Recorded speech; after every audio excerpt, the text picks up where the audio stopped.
Hi guys, so we are working on poetry again this week, and last week we talked about parts of a poem. And so we talked about how a poem has a voice or a speaker.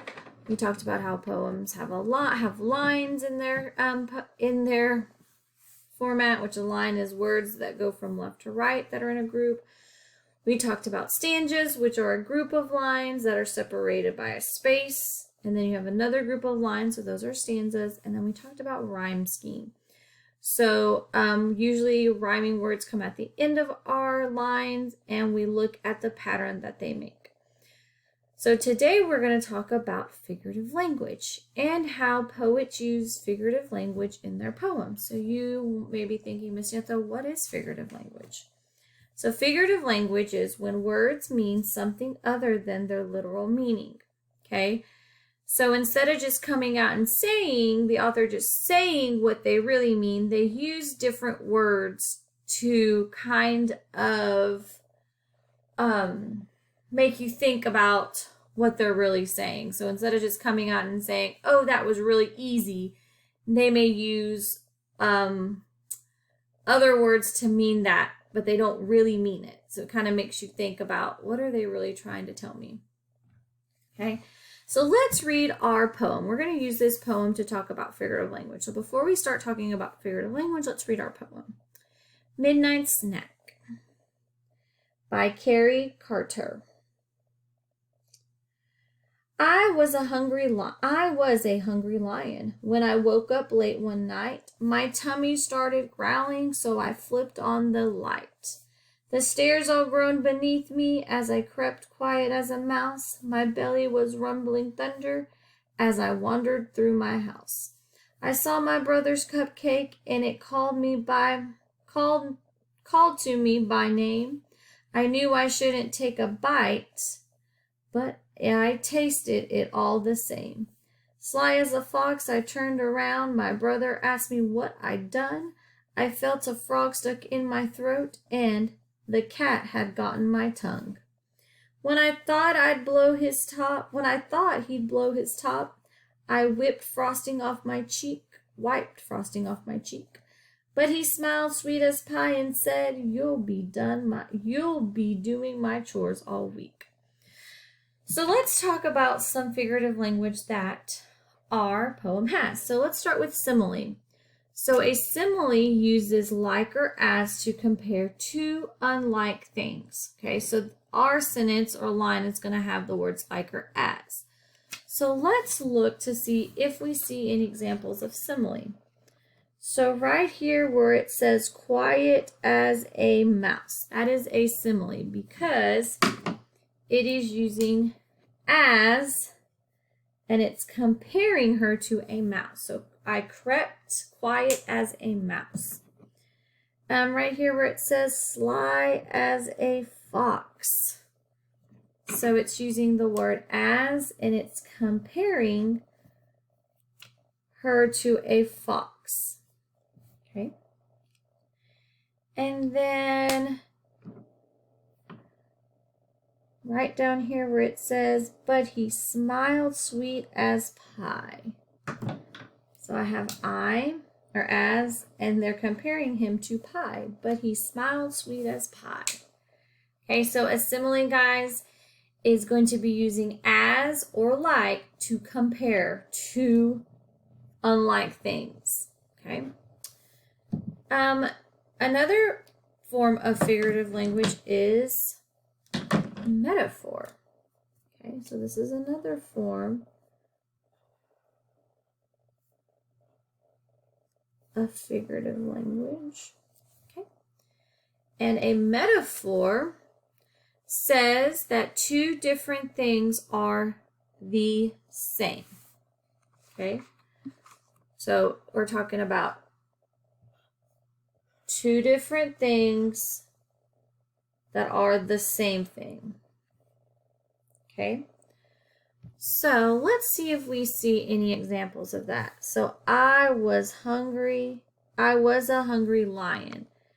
So I know that a metaphor says that two different things are the same. So they're saying that I and hungry lion. So they're saying that she and hungry lion are the same. Her and hungry lion. Okay. Let's see. My belly was rumbling thunder. Okay. So they're saying, say that the two different things that are the same is her belly and rumbling thunder. So those two are the same. They're kind of like comparing themselves. I think those were the only two that were metaphors. Okay. The next one is called personification. Okay, so we have personification.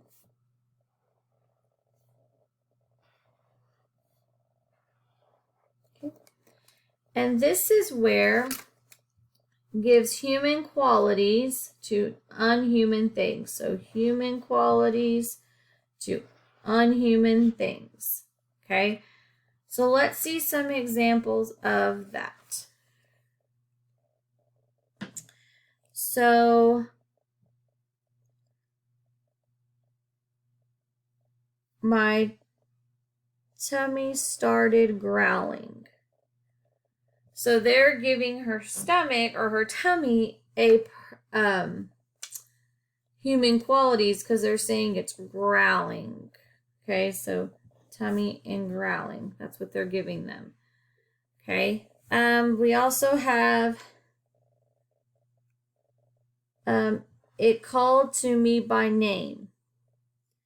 Okay, and they're actually talking about the cupcake. So they're saying the cupcake called. So they're giving the cupcake human qualities by saying it called. Okay, and then it said, the stairs all groaned beneath. So they're giving the stairs human quality by saying that it groaned. Okay, so they're saying that their tummy was growling or growling, and then the stairs was groaning, and that the cupcake was calling her name. So those are all items that are not human, but they're giving them traits or qualities that a human would have. Okay. And then our last one is called idiom.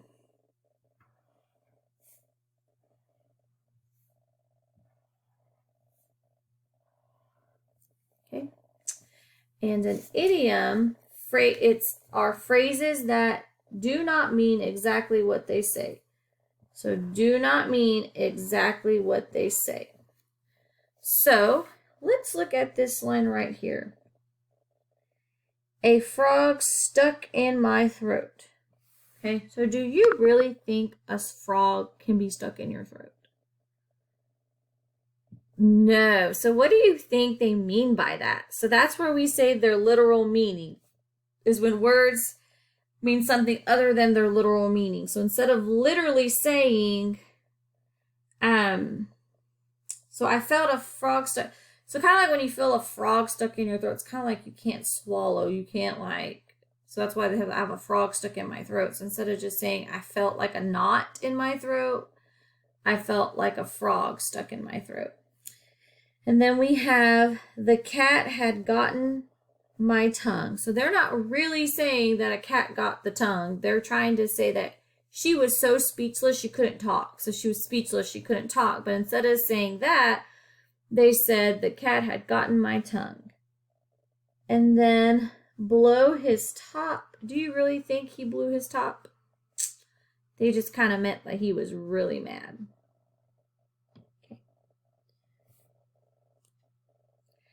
So what you're going to do is you have a half sheet of paper and it has simile, metaphor, personification, and idiom on there. You are going to write me the definitions for what they are. So you can pause the video right here and write the definitions going down, or you could go back and watch the video and stop where I have opened up each one. So simile, uses like or as to compare two unlike things. Metaphor says that two different things are the same thing. Personification gives human qualities to non-human things. And then idiom, phrases that do not mean exactly what they say. So make sure you write those definitions down and you turn that into me. Guys, we are going to be for the rest of the week, we are going to be looking at each one of these even more and finding more examples in poems to help us better understand them. All right, guys.